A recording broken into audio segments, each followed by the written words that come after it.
इस्लाम में ये सिंबल बन चुका है, सिंबल। अभी जैसे सभा ने कहा खड़े होके बड़े सीनियर लोग के गाइड, इसने कहा कि अब हर महीने मेरे यहाँ प्रोग्राम होता है। अरे सभा के यहाँ कॉलेज में वैसे प्रोग्राम होते हैं, लेकिन अब उसने कहा वॉइस ऑफ हेल्थ का जो प्रोग्राम है वो आप हर महीने होगा, ठीक है। अब इसके बाद डॉक्टर आसिफ भी हैदराबाद का कह गए, इंशाल्लाह हैदराबाद की भी तैयारी करेंगे। अच्छा, इस वॉइस ऑफ हेल्थ का कमाल ये है कि इसमें तमाम तंजीमें बगैर कहते हैं ना सियासत के वो आगे बैठी होती है। इस वक्त मेरे सामने होम्योपैथी की बड़ी बड़ी तंजीमों के मरकजी होदेदार, लेकिन वो जैसे साहिल बन के इल्म सीखने के लिए आते हैं उस हस्ती का जिसको मैं बुलाने का। अब वो हस्ती जो है, एक शेर के साथ मैं उसे बुलाऊंगा कि सुकूत शाम गरीबा में सुन सको तो सुनो। सुकूत गाजी साहब आप बड़े गौर से सुनना है, शाम गरीबा की बात आई ना। सुकूत शाम गरीबा में सुन सको तो सुनो, मजदरों से अभी तक सदाएं आती है, लहू से जिसको मुनव्वर करे दिमाग बचत, हवाए से चिरागों से खौफ आती है, आपके मेरे हम सब के हर दिल अजीज डॉक्टर फैसल अतीब अली सर।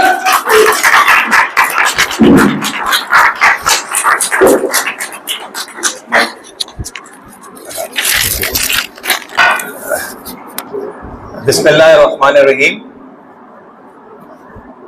तमाम मौजूद चीफ गेस्ट जो मेरे अतब में बैठे हुए हैं और senior homeopathic medical consultant, medical students, हाज़रीन महफिल, अस्सलाम वालेकुम। ये बात बिल्कुल दुरुस्त है कि अल्लाह ताला के बाद अगर आज मैं इस स्टेज पर मौजूद हूं या इस मोटिवेशनल स्पीचेस में आ रहा हूं, तो उसमें एक शख्स जो है वो सबसे ज्यादा इंपॉर्टेंट है, जो मुझे वाकई यहां पर लेकर आए हैं। और अगर उस शख्स का नाम ना लिया गया तो ये बड़ी ज्यादती उनके साथ हो जाएगी। कायदे होम्योपैथी है और इसके अलावा बहुत सारी चीजों में एक अपना मकाम रखते हैं डॉक्टर शुजा सगीर खान। तो मैं इनको सलाम पेश करता हूं कि जिस तरीके से, जिस इज्जत से, एहतराम से मुझे ये होम्योपैथी की एजुकेशनल सेमिनार्स, स्पीचेस, टीचिंग के लिए लेकर जाए, मैं इनका बहुत ज्यादा एहसानमंद हूं। आज मेरे पास कोई टॉपिक नहीं है कि मैं किसी भी टॉपिक पे आपसे लेक्चर दूं।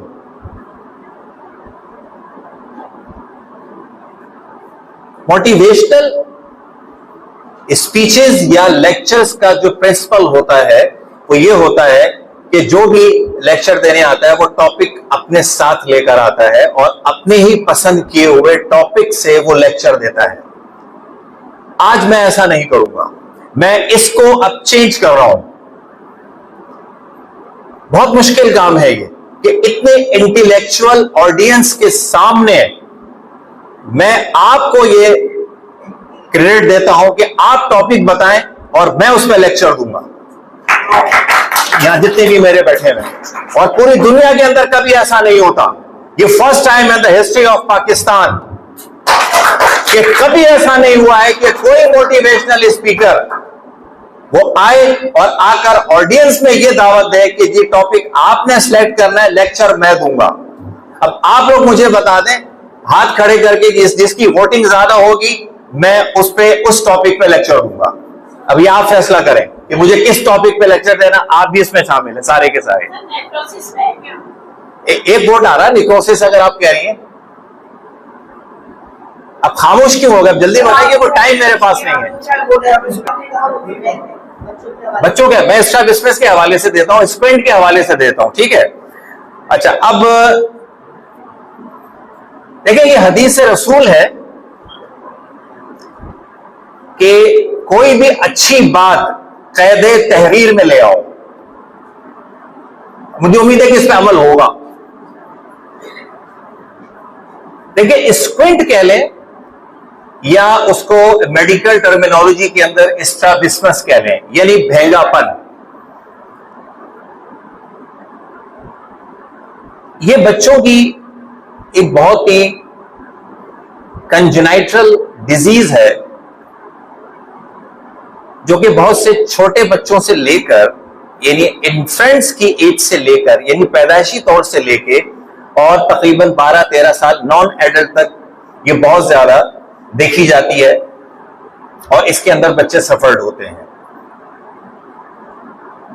इसकी अगर मैं एटियोलॉजी के अंदर जाऊं तो ये पैदाइशी यानी कंजेनाइटल भी होता है, फैमिलियर यानी खानदानी भी होता है, हेरिडिटी यानी मौरिसी भी होता है। इसमें सबसे जो इंपॉर्टेंट बात है वो ये है कि ड्यूरिंग प्रेगनेंसी अगर हम 5th मंथ के अंदर उस बच्चे की मां का एनोमोली अल्ट्रासाउंड करा लें तो ये उसी वक्त एनोमोली ANOMALY, ये 4th तकरीबन एंड होता है और 5th स्टार्ट हो जाता है। ये एनोमोली अल्ट्रासाउंड जो होता है ये बड़ा स्पेसिफाइड होता है और बड़ा स्पेशलाइज्ड होता है, और ये सिर्फ इस पर्पस के लिए होता है कि फीटस के अंदर, यानी मां के बच्चे पेट में जो उसका बच्चा है, जो फीटस है, उसके अंदर अगर कोई भी इंटरनल या एक्सटर्नल डिसेबिलिटी मौजूद है तो ये उसको ट्रेस कर देता है और कंफर्म कर देता है। अब ये लेडी डॉक्टर का काम है कि वो अपने इस पेशेंट को 4th के एंड में या 5th के स्टार्ट में एनोमोली अल्ट्रासाउंड कराए। तो अगर ये वहां पर अल्ट्रासाउंड करा दिया जाए तो ये बहुत ज्यादा प्रोटेक्शन आनी शुरू हो जाती है वहां से। अच्छा, अब इसके अंदर हम कॉजेज में जाते हैं कि इसके कॉजेज क्या होते हैं। सर, इसके कॉजेज जो वो बड़े इंपॉर्टेंट है। हेड इंजरी नंबर 1, कि अगर कोई बच्चा पैदाइश के वक्त अगर उसको ये प्रॉब्लम नहीं है, उसको स्क्विंट नहीं है, लेकिन अगर उसको हेड इंजरी होती है, ये बिस्तर से वो नीचे गिर जाता है या हेड के ऊपर अगर कोई उसको हिट कोई चीज हो जाती है तो उसकी वजह से ये स्क्विंट आहिस्ता आहिस्ता उसके आई बॉल्स में आना शुरू हो जाता है। एक और डिजीज होती है हाइड्रोसिफेलिस, यानी दिमाग के अंदर जो झिल्ली होती है मेनिंजेस, उसके अंदर पानी का भर जाना, उसकी वजह से ऐसा होता है। बेल्स पैल्सी एक डिजीज होती है, उसका ताल्लुक भी ऑटोनॉमिक पैरासिम्पैथेटिक नर्वस सिस्टम से होता है, उसकी वजह से भी ये स्क्विंट आना शुरू हो जाता है। मेनिंजाइटिस यानी inflammation of the covering membrane of the brain, the called as meningitis, उसकी वजह से भी ऐसा होता है। ये अगर कोई भी विटामिन्स की डिफिशिएंसी अगर होती है बच्चे के अंदर, ये बहुत बड़ी कॉज एक होती है जिसका डिटेक्ट करना बहुत मुश्किल हो जाता है इन अर्ली स्टेजेस के अंदर। अगर गर्दन तोड़ बुखार, ये बहुत बड़ी कॉज होती है स्क्विंट की, जिसकी वजह से ऐसा होता है। सर, कोई भी इसमें अब ये कॉज नहीं है। अब कमाल ये है कि इसमें से कोई भी कॉज नहीं है, अब आप डायग्नोज कैसे करेंगे? एलोपैथ भी परेशान है, ऑप्थेल्मोलॉजिस्ट भी परेशान है कि इनमें से कोई भी कॉज नहीं है। किताब जो कहती है उसमें कोई भी कॉज नहीं है। अब आप क्या करेंगे? यहां होम्योपैथ काम आता है। देखिए, अब एक हमारे लिए प्रॉब्लम यह है कि अगर हम सिम्टोमेटिक ट्रीटमेंट करते हैं तो स्क्विंट के अंदर सिम्टम्स तो कोई भी नहीं होते, तो होम्योपैथ तो बेकार हो गया वहां पे, क्योंकि होम्योपैथ की फिलॉसफी ये है कि treats the symptoms not the disease, कि वो बीमारी के नाम के ऊपर दवा नहीं देता है बल्कि मजमूई अलामतों की बुनियाद पे दवा दी जाती है। अब होम्योपैथ क्या करेगा? सिम्टम्स से ही, क्योंकि स्क्विंट के अंदर कोई सिम्टम्स नहीं होते, सिर्फ डाइवर्जन ऑफ द आईबॉल्स होती है उसकी, या तो अपवर्ड है, लोअर में है, या राइट है या लेफ्ट है, diversion of the I balls है।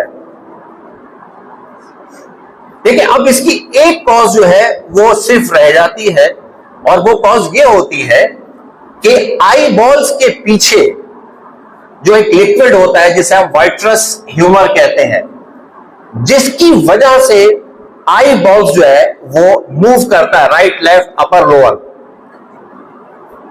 अगर हम आइस का अल्ट्रासाउंड करा लें तो वहां पे इसकी डिटेक्शन हो जाती है कि vitreous humour liquid on the back portion of the eye ball, तो वहां ये एक पॉसिबिलिटी आनी शुरू हो जाती है। सर ये भी पॉजिटिव आ गया, अब क्या करेगा होम्योपैथ? देखिए मैं आपको वो चीजें बता रहा हूं कि डायग्नोसिस करने के बाद भी डायग्नोसिस नहीं हो पाते, इन्वेस्टिगेशंस कराने के बाद भी इन्वेस्टिगेट नहीं होता है कि वेयर एंड वाई क्या प्रॉब्लम है।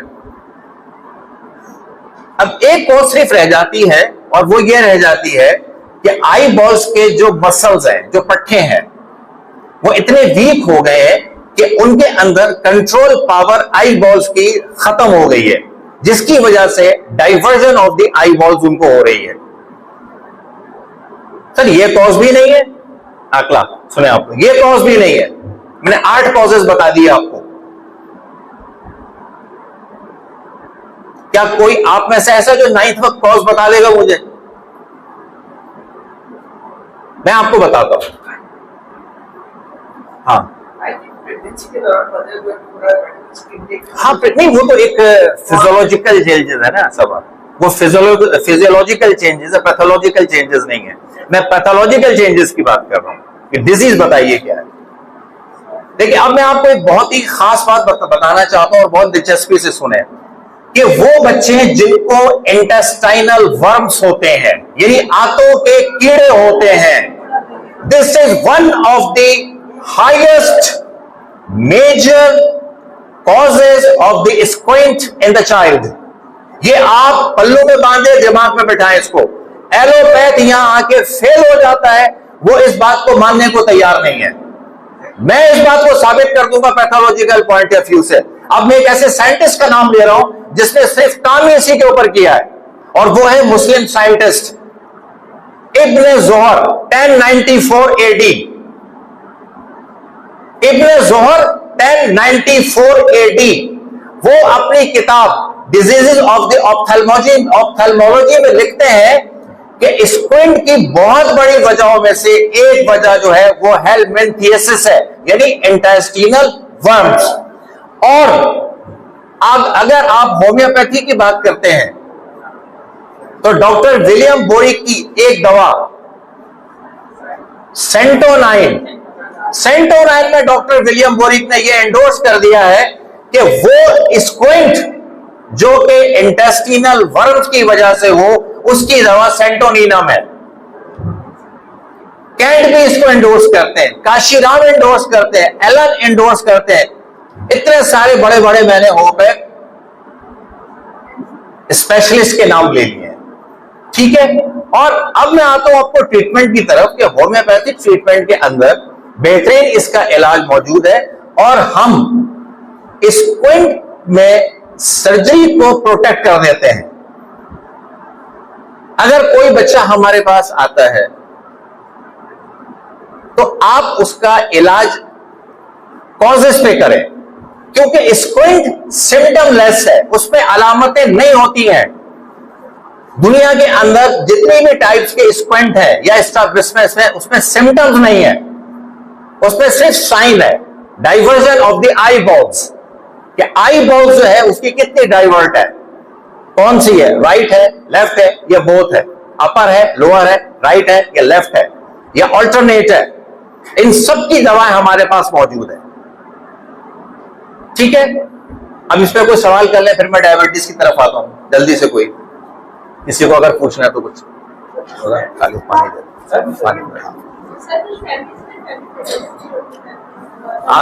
क्या क्वेश्चन है आपका? फैमिली, देखिए अगर आप कह रही है कि फैमिलियर, खानदानी, नहीं, इसमें ऐसा नहीं है कि अगर उसमें ये देखा जाता है कि अगर आप ब्लड रिलेशंस के अंदर अगर आप मैरिजेस कर रहे हैं तो दिस इज द फॉल्ट, ये बेसिक फॉल्ट है। अगर कहीं पे आपके फैमिलियर के अंदर स्क्वेंट या स्ट्रैबिस्मस आ रही है तो आप फैमिली में चेंज करें, आप सेकंड फैमिली में जाके शादी करें, ब्लड रिलेशन पे शादी ना करें आप। आउट ऑफ फैमिली, हाँ बिल्कुल, आउट ऑफ फैमिली करें तो उसमें प्रोटेक्शन के ज्यादा चांसेस हैं। बिल्कुल, दोनों हो सकती है, एक हो सकती है, तो उसके अंदर हाँ, तो मैंने यही तो कहा ना, फैमिली को चेंज करें, आप बिल्कुल नया फ्रेश ब्लड लेकर आए, बिल्कुल है। और अभी तक ये बात साबित नहीं हुई है कि ये फैमिलियर क्यों है, दूसरी शादी करनी पड़ेगी। हाँ,